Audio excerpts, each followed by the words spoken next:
This is the state of affairs for a man who wants a better home in the metro. He has a full-time job, a car, a dog, and served our country in the Gulf War. And now living in a storage unit because he can't find an apartment he can afford. Denver 7 investigator Ryan Luby brought us his story last night after the Oscars. And Ryan, truth is, if people don't really make much money, they really are in a bad spot. It is that bad, and we've been trying to help that man find something ever since we learned of his situation, obviously, but it hasn't been easy. And by the way, we've received dozens of emails and phone calls today from some very kind-hearted people. We greatly appreciate that. He has at most about $500 to $600 a month to pay in rent.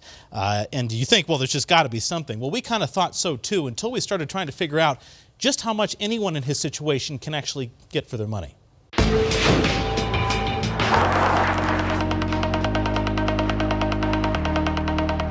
There is nothing easy and fun about living affordably in Colorado. I suppose you could call this home sweet hell.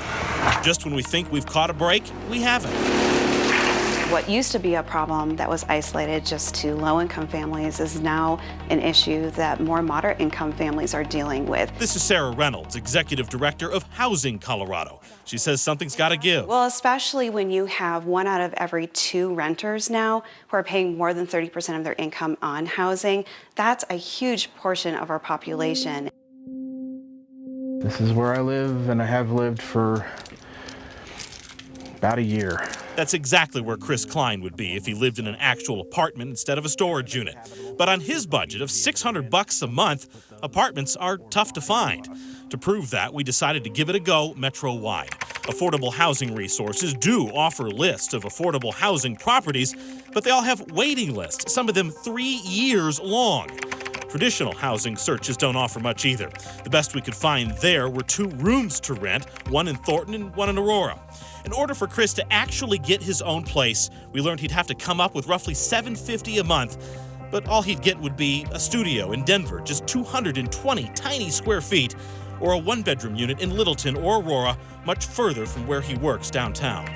It is absolutely difficult to identify folks in the community that are willing to rent at a certain dollar amount that is feasible for our clientele. The people at Volunteers of America work with people in housing emergencies. They say they've seen an uptick in the number of people who are truly homeless.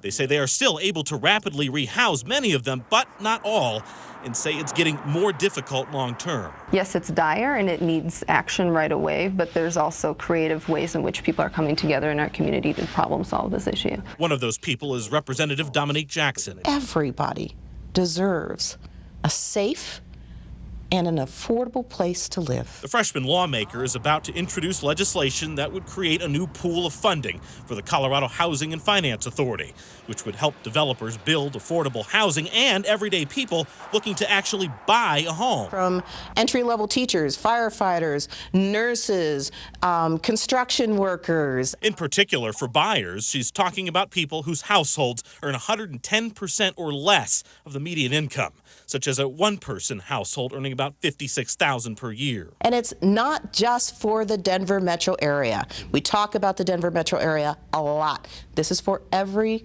corner of our state. The benefits would come from increasing the fee that real estate buyers pay when they file their paperwork with county clerks and recorders. Currently, it's 1 cent for every $100 that's paid on a property. Jackson wants to increase it to 2 cents for every $100. That means if someone buys a $350,000 home, they'd pay $70, not $35. That extra money would go right into the new fund. So most other states in the country have some type of dedicated and permanent revenue source for affordable housing development. Colorado is actually in the minority. We don't have that right now. The folks at Housing Colorado already back the bill and say it is a meaningful, tangible step toward fixing Colorado's expensive housing problems before they get even worse. People move here because there's great jobs. However, businesses, when they're looking to grow their company or perhaps relocate their company, they're going to look at our housing prices, and they're not going to choose to move to Colorado for much longer.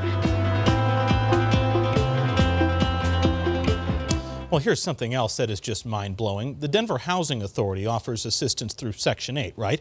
Well, they do it through a lottery system. Last year, with the federal funding they had, they selected 300 households. Sounds pretty good until you realize they had 22,000 lottery entries. And